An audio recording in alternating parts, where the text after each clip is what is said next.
정부가 상대적으로 경제적 기반이 취약한 우리 청년 세대를 위한 지원 정책들을 속속 내놓고 있습니다. 특히 청년들의 주거 관련 지원 정책은 실제 생활에 바로 직접 도움이 되는 제도라서 관심이 아주 높습니다. 자, 청년 세대를 위한 우리 정부의 지원 정책 어떤 것들이 있는지 자세히 소개해드리겠습니다. 허준영 서강대 경제학부 교수 모셨습니다. 안녕하십니까? 자, 오늘 이야기할 사업들 또 귀 쫑긋 세우는 우리 시청자분들 많으실 텐데 이거부터 시작을 해야 될 것 같습니다. 청년 월세 지원 사업입니다. 여기 관심도 높아서 어떻게 해당돼요? 얼마 받아요? 또 어떻게 해야 돼요? 관심이 많거든요. 천천히 조목조목 가보도록 하겠습니다. 청년 월세 지원 사업부터 출발을 해보죠. 네, 청년이라고 하면 만으로 19세에서 34세까지의 무주택 청년을 지금 얘기하고 있고요. 이 요즘 자취하시는 분들은 사실은 월세에다가 관리비까지 하면 사실 굉장히 걱정이 많으실 것 같습니다. 서울은 뭐 엄청납니다. 네, 특히 서울 수도권 더 심각하고요. 네. 그래서 이제 사회 초년생이나 대학생 그리고 취업준비생 같이 좀 아직 소득이 약하신 분들은 이런 부담이 있어서 정부가 이걸 좀 덜어드리려고 하는 그런 정책입니다. 월 최대 20만 원씩 24개월까지 지원받을 수 있어서 최대로는 480만 원까지 월세를 지원받을 수 있는 그런 제도고요. 이 월세 범위 내에서 이제 지원을 하는데 임차 보증금과 관리비는 제외하고 지원되는 거고요. 그리고 월세가 만약에 20만 원보다 좀 더 작으면 실제 낸 월세만큼만 지원됩니다. 또 되게 편리한 부분이요. 방학 등등이 끼어 있어서 중간에 월세가 빠지는 달이 있잖아요. 예. 그만큼은 또 이 지원 대상 산정에서 빠집니다. 그러니까 요거 제외하고 24개월까지 받으실 수 있다라고 생각하시면 될 것 같고요. 네. 지원 대상이 궁금하실 것 같은데 요게 이제 소득 요건이 있습니다. 그래서 청년 가구 기준으로 중위소득 60%, 그러니까 요거 1인 가구로 봤을 때는 월소득 기준 한 154만 원 이하, 그리고 재산은 1억 2,200만 원 이하 요건을 충족해야 되고요. 요거 플러스 하나 더 있는 게 부모님과 포함해서 원가구 기준으로 봤을 때 네. 중위소득 100%, 그러니까 부모님하고 포함해서 3인 가구 기준으로 봤을 때 한 536만 원 정도 소득이 이하하셔야 되고요. 재산도 4억 7천만 원 이하 기준이셔야 됩니다. 다만 예외가 하나 있는데요. 네. 30세 이상이거나 혼인 등 부모와 생계, 주거를 달리하는 경우에는 청년 본인 가구의 소득만 계산합니다. 즉 원가구 소득 기준 적용하지 않는다라는 점도 명심해 주시면 좋을 것 같습니다. 네. 정보 같은 것들을 어디서 좀 받을 수 있을까요? 이런 정보는요. 사실은 가장 좋은 거는 이 보건복지부에서 운영하는 포털 사이트가 있습니다. 복지로라고 하는 포털 사이트 있습니다. 복지로 가면 다 있습니다. 실은. 네. 그래서 복지로에 가시면 요게 이제 5월 말까지 신청을 받거든요. 그래서 이제 5월 말까지 그 이전에 복지로에 가셔서 신청을 하시고 9월에 선정자를 공지를 합니다. 근데 그러면 생각하실 게 그러면 5월부터 9월까지 내가 낸 월세는 혹시 못 받는 건가? 예, 소급 지원합니다. 그것도 알아두시면 좋을 것 같고요. 혹시 복지로 같은 데 가시는 게 조금 어려우신 분들은 주민센터에 가셔도 요것들에 대해서 자세한 안내해 주시고 계십니다. 네, 신청 기간이 3월 30일부터 5월 29일입니다. 이제 당장 30일부터 열리게 되니까요. 많은 준비를 하셨다가 가면 될 것 같은데, 자, 그런데 이걸 좀 원천 제외라고 할까요? 이게 조건이 돼도 좀 특별한 요건을 가진 분들은 아예 제외 대상이 될 수 있다고 하는, 이제 이건 좀 따로 한 분씩 이거 한 조건씩 설명을 좀 해 주셔야 될 것 같아요. 네, 우선은 그 지원 대상에서 제외되시는 분들은 첫째, 주택 소유자십니다. 이 주택 소유자는 네, 그렇죠. 네. 분양권이나 입주권까지 다 포함한 개념이고요. 그 다음에 직계종속이나 형제자매, 그러니까 이촌 이내 혈족, 그러니까 자기 배우자라거나 아니면 자매까지, 형제 자매까지 해서 그들에게 주택을 임차하고 있는 경우는 안 되십니다. 네. 그 다음에 공공임대주택이 있는데요. 여기에 거주하시는 분들도 사실은 공공임대주택도 일종의 또 국가가 제공하는 또 혜택을 한번 서비스가 받고 혜택이기 있으니까. 때문에 중복 혜택 제외이고요. 그 다음에 요게 좀 어려운 부분인데 1인실에 다인이 지금 임차를 하고 계시는 경우가 있습니다. 그래서 이런 경우에는 임대인과 별도로 내가 임차 계약을 하신 경우는 상관없습니다. 1인실 안에 내가 다른 임대인하고 별도로 내가 임차 계약을 하신 경우는 상관없는데 임차 계약이 묶여 있는 경우에는 받으실 수 없고요. 그다음에 그 청년 월세 지원을 정부에서 하는 거에서 또 지자체가 하는 것들이 있습니다. 그래서 이 중복수에는 안 되신다. 그리고 과거에 이 청년 월세 지원 사업을 한번 수혜를 받으셔서 24개월 동안 수혜 받으신 분들은 이번 대상에서 좀 제외된다 해서 신규로 한 6만 명 정도에게 혜택을 드리려고 하고 있습니다. 네. 그리고 또 너무나 당연한 거겠지만 군 입대를 하게 되면 일단 거기서 끝나는 겁니다. 이제 해놓고 본인이 이제 입대를 하려고 해서 계속 좀 받을까 이렇게 생각을 하시겠지만 여기도 제외가 바로 중단이 된다는 거 지원이 기억하시면 될 것 같고요. 이제 복지로 사이트라든가 마이 홈 포털 가시면 알겠지만 그래도 우리 시청자분들 중에서는 어떤 것들을 좀 준비를 하고 신청을 해야 될까 궁금하시기도 하거든요. 뭐 서류들이라든가 뭐 준비할 부분이 있다면은요. 예, 서류가 제가 이게 조사해 보니까 16종이 필요하신 것 같아요. 최대. 많이 필요하네요. 네. 최대는 16종. 이제 이게 케이스 바이 케이스로 좀 다르긴 한데요. 기본적으로 뭐 월세 지원 신청서라던가 소득 재산 신고서, 서약서, 임대차 계약서 등등 해 갖고 뭐 적게는 한 10종, 많게는 한 16종이 지금 필요한 상황이라서 앵커께서 말씀해 주신 것처럼 제일 좋은 방법은 복지로나 마이홈 포털로 들어가셔서 어떤 서류들이 필요하신지 한번 확인해 보신 후에 2번 걸음 안 하시는 게 좋을 것 같다라는 생각이 듭니다. 네. 자, 요즘에 이제 좀 대학생이라든가 자녀분들한테 저축해라, 적금 들어라 하면은 조금만 기다려라. 6월에 청년 미래 적금이 나오는데 그걸 하겠다. 이제 이렇게 응답을 하는 우리 청년들이 많다라고 하는데 드디어 나옵니까? 청년 미래 적금입니다. 50만 원씩 33년간 납입이죠. 그러면 2,200만 원을 받게 되는 자, 청년 미래 적금이 드디어 이제 등장을 합니다. 네, 맞습니다. 이게 이제 기존 정부에서도 다른 이름으로 있었습니다. 예를 들어서 문재인 정부에서는 청년 희망 적금이라는 이름이 있었고요. 이전 정부에서는 청년 도약 계좌라는 이름으로 있었습니다. 근데 이제 이재명 정부에서 이것이 청년 미래 적금이라는 이름으로 다시 한번 나왔고요. 요거는 우선 가입 기준을 보면 아까 말씀드린 대로 19세에서 만 19세에서 34세까지의 청년입니다. 네. 근데 굉장한 장점은 병역을 이행하신 분들 같은 경우에는 복무 기간을 이 나이 산정에서 뺍니다. 그래서 복무를 예를 들어서 6년을 하신 분은 만 40세셔도 가입하실 수 있다. 그리고 이 34세라고 하는 기준이 언제냐? 작년 12월 31일 기준으로 만 34세까지는 신청을 하실 수 있다라는 겁니다. 네. 기본적으로 뭘 하는 거냐 하면 매달 최대 50만 원씩 이렇게 납부를 하시면 정부에서 적게는 6%, 많게는 12%까지 매칭을 해서 추가적으로 이제 정부에서 또 돈을 넣어드리는 거예요. 본인 납입 금액이에요. 네, 본인 납입 금액을 넣어드리는 거예요. 그래서 이 정부의 기여금이 들어가고요. 그 다음에 요거의 또 하나의 장점은 아직 은행이 이제 대상 은행이 확정되지 않아서 결정은 안 됐지만 우대금리 같은 것들이 아마 적용될 가능성이 커서 현재 은행에 가시면 볼 수 있는 저희 저축금리 같은 것보다 좀 더 높은 우대금리를 받으실 수 있을 것 같고요. 그다음에 일정 조건을 만족하시면 비과세 혜택까지도 다 받으실 수 있기 때문에 아까 말씀해 주신 것처럼 이게 6%짜리 일반형이 있고요. 그러니까 정부의 지원금 6%짜리 일반형이 있고요. 네. 정부의 지원금 12%짜리 우대형이 있는데요.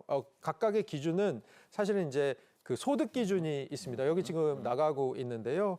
개인 소득 같은 경우는 그 6천만 원 이하 그리고 가구 중위소득 200% 이하이거나 혹은 소상공인 연매출 3억 원 이하시면 요거는 이제 일반형으로 가실 수 있고요. 네. 그다음에 개인의 연소득이 3,600만 원 이하 그리고 그 혹시 이 자영업을 하시는 분들은 연 매출 1억 원 이하시면 거기다 동시에 가구 중위소득 150% 이하시면 우대형으로 가실 수 있습니다. 단 여기서 조건이 하나 더 붙는 건 일반형 소득 요건을 충족했는데 최근에 중소기업에 6개월 이내에 취직하신 분들 계십니다. 네. 그런 분들은 우대형으로 가셔서 정부 적립금 12% 받으실 수 있고요. 그래서 이렇게 50만 원씩 3년 납부를 하게 되면 사실 만기 수령액이 일반형 같은 경우는 2,080만 원 그리고 우대형 같은 경우는 2,200만 원까지 늘어날 수 있습니다. 예, 그러니까 이자 외에 저 표에도 보셨겠지만 정부 기여금이 있기 때문에 네. 상당한 겁니다. 그리고 이제 해당 금융기관에서 어떤 금리를 제시할지 모르겠지만은 이제 6%까지 가정할 때 저 정도가 나옵니다. 3년 납입하면 원금은 1,800만 원이지만 최대 2,200만 원까지 수령할 수가 있다. 자, 그런데 이 대목에서 앞서 잠깐 이야기를 해주셨는데 이미 지난 정부의 청년 도약 계좌가 네. 있거든요. 그때는 청년 도약 계좌는 5년이었었는데 만기가 네네. 이 둘을 한번 좀 비교를 해보면 어떨까요? 이게 청년 도약 계좌 같은 경우는 조금 더 장기적으로 목돈 마련하실 분한테 합당한 그런 방식일 것 같습니다. 왜냐하면 월 최대 납입 금액이 70만 원으로 지금 청년 미래적금의 50만 원보다 약간 크고요. 만기가 5년 만기입니다. 그리고 성실 납입 시에는 신용 점수의 가점까지 있어서 요거는 조금 더 긴 흐름으로 내가 목돈을 마련하겠다라는 분한테 좀 더 어울리는 방식일 것 같고요. 네. 이재명 정부에서 이번에 나온 청년 미래적금 같은 경우는 아까 말씀드린 것처럼 50만 원 한도로 3년 만기. 그래서 어떻게 보면 짧은 납입을 선호하고 그리고 중소기업에 최근에 취업하신 분들에게 우대해주는 부분도 있으니까 최근에 청년층 중에 중소기업에 취업했고 나는 조금 납입 기간 짧게 가져가면서 만기를 빨리 가져가고 싶다 이런 분들은 조금 청년 미래적금이 조금 더 합당한 방식으로 보입니다. 네, 청년 도약 계좌는 최대 월 70에서 5천만 원을 모으는 거잖아요. 근데 이제 네. 청년 미래적금이 나오게 되니까 지금 둘의 어떤 정책 목표는 비슷하지 않습니까? 네. 교수님 이게 갈아타기 될까요? 예, 지금 이거 갈아타기 허용한다고 했고요. 예. 그리고 사실은 그래서 기존의 청년 도약 계좌를 해지할 때 여러 가지 이제 약간의 페널티들이 있는데 네네. 여기서 청년 미래적금 이번에 출시된 것으로 갈아탈 때는 페널티를 부여하지 않는 그래서 특별 중도 해지 사유에 추가를 이 금융위에서 했습니다. 그래서 기존의 것들을 해지하고 이쪽으로 넘어오실 수 있는데 특히 나는 5년까지 납입하기 너무 힘들 것 같다. 왜냐하면 이 청년 도약 계좌 이전 정부께 2023년 6월에 시작됐거든요. 네. 그럼 지금 보면 이게 한 3년 조금 안 됐습니다. 아직 2년 정도 2년 남았죠. 정도 남았습니다. 예. 그래서 나는 요거 하기는 조금 부담스럽다 하시는 분들은 중도 해지하시고 청년 미래적금으로 넘어오시면 될 것 같고요. 그래서 이렇게 됐을 때는 정부 기여금 이전에 사실 받으신 이전 청년 도약 계좌에서 받으신 정부 기여금 네. 다 전액 지급되고요. 아, 그래요? 네, 그리고 네. 이자에 대한 기존의 비과세도 그대로 유지됩니다. 다만 우대금리 같은 경우 이전에 적용받으셨던 거는 이게 만기 충족을 전제로 하는 만큼 중도 해지 시에는 전에 받으셨던 우대금리는 못 받으시고 기본금리? 기본금리만 받으실 수 있다 정도 명심하시면 좋을 것 같습니다. 네, 기존의 청년 도약 계좌를 이제 유지하고 계시는 분들도 정부 기여금이라든가 뭐 페널티는 다 그건 주고요. 페널티는 없다고 하니까 그 부분도 이제 생각하시면 될 것 같고요. 지금 이제 청년 미래적금 6월에 출시가 되는데 앞서서 잠깐 얘기해 주셨는데 그 이자율 말입니다. 네. 금융기관에 따라 조금 다를 수 있다라고 이야기를 해주셨죠. 네. 이번에는 인터넷 전문은행들이 들어오니까 조금 더 기대가 커요. 네, 기존에는 사실 이전에 그 청년 도약 계좌 같은 상품은 시중은행이나 지방은행 중심으로 했었거든요. 네. 그런데 최근에 이게 이제 청년층을 대상으로 한 거잖아요. 아무래도 청년층은 인터넷 은행에서 비대면 거래 같은 것을 많이 하실 텐데 네. 그렇게 봤을 때는 그러면 청년층을 대상으로 한 거니까 조금 인터넷 은행도 들어오면 좋겠다라고 해서 이번에 자산 규모가 얼마나 되느냐의 조건과 전산 인프라. 왜냐하면 이제 주로 하려고 하는 게 이 비대면 거래 같은 것들을 좀 늘리는 방향이기 때문에 전산 인프라를 얼마나 갖고 있느냐를 가지고 심사를 하겠다라고 하고 인터넷 은행에까지 공모를 받았습니다. 그래서 저희가 생각하는 이제 인터넷 은행 중에 두 군데가 여기 네. 들어가 있습니다. 카카오뱅크가 들어가 있고요. 아직 선정은 안 됐습니다만 지원을 했습니다. 그리고 토스뱅크도 지원을 한 상황이고요. K뱅크는 이번에 지원을 하지 않아서 카카오뱅크나 토스뱅크 중에 한 은행 혹은 둘 다 향후에 이 청년 미래적금 선정 대상자로 선정이 되면 앞으로는 요 은행 계좌를 통해서도 이런 청년 미래적금을 납입하시고 혜택을 받으실 수 있을 것 같습니다. 자, 이번에는 우리 청년들을 위한 대출 지원 정책도 보도록 하겠습니다. 우리가 이제 일반인들이 대출을 받으려고 해도 소득 증빙 자료가 참 많이 필요한데 청년들이 이 증빙 자체가 좀 힘들지 않습니까? 이를 위해서 좀 실질적으로 대출 지원 정책들이 있다고요? 네, 네. 기존에 지금 말씀하신 것처럼 햇살론이라는 프로그램이 대표적으로 있는데요. 어떤 거냐면 저소득이나 저신용 근로자 및 사업자를 위해서 정부가 이제 서민 금융 상품을 만드는 지원 상품입니다.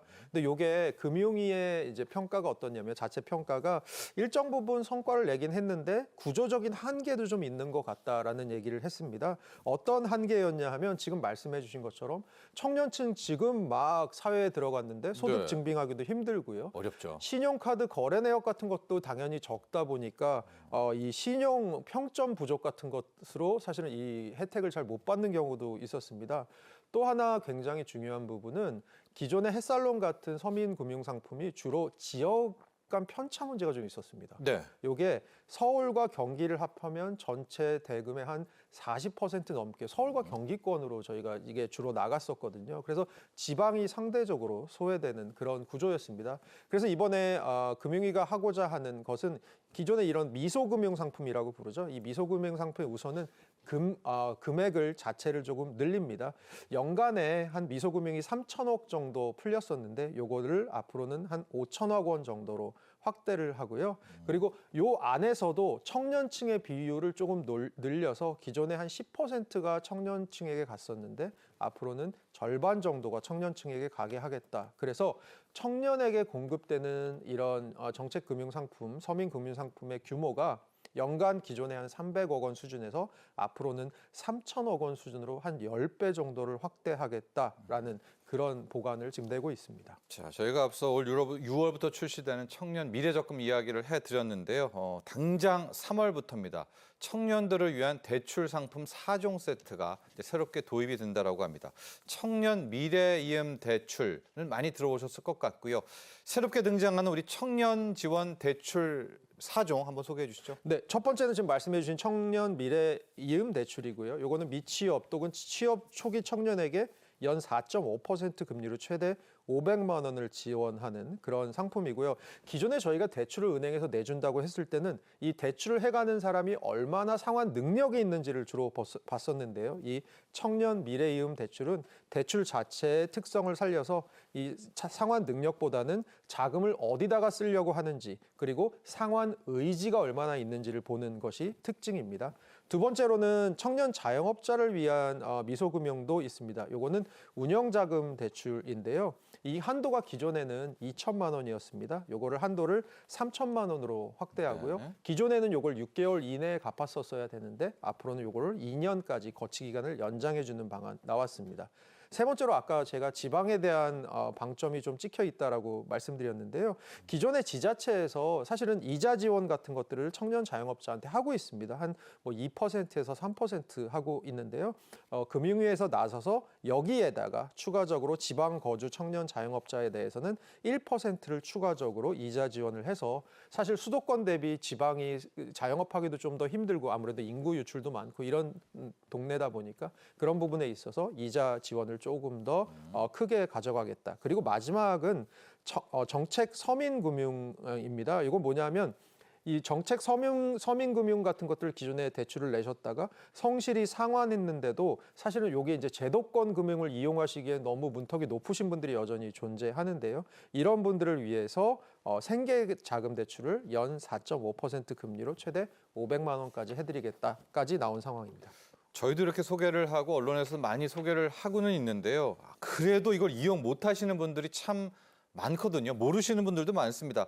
우리 정부 유관기관 이번에 이 청년 지원 상품들 더 활성화시키려면 어떤 노력 필요할까요? 그러니까 아무래도 정부의 역할도 있고 금융권의 역할도 있을 것 같습니다. 정부의 역할이라는 건 제가 생각하기에 가장 중요한 건 이 정책 서민 금융 상품을 이용하셔서 성실하게 상환하신 분들이 결국은 민간 금융 회사로 자연스럽게 넘어갈 수 있도록 그 정책 금융 상품을 성실히 상환하는 분들에게 민간 금융회사의 인센티브를 좀 줘갖고 좀 우대를 해드리는 방식 같은 경우로 해서 결국은 이분들이 제도권 금융으로 나가실 수 있게 해야 하는 게 중요할 것 같고요. 예, 금융권에서는 사실은 어떤 분들이 대출을 내시고 어떤 분들이 들어오시고 그것들에 대한 평가가 이루어지는데 상담이나 심사 그리고 사후 관리 같은 것들을 위한 인력 같은 것들을 조금 충원하는 것들이 어떻게 보면 이 정책 금융이 그렇죠. 저희에게 좀 와닿게 하는 그런 중요한 또한 끝단에서의 일 같습니다. 네, 자 지금까지 도움 말씀에 허준영 서강대 경제학부 교수와 함께했습니다. 오늘 감사합니다.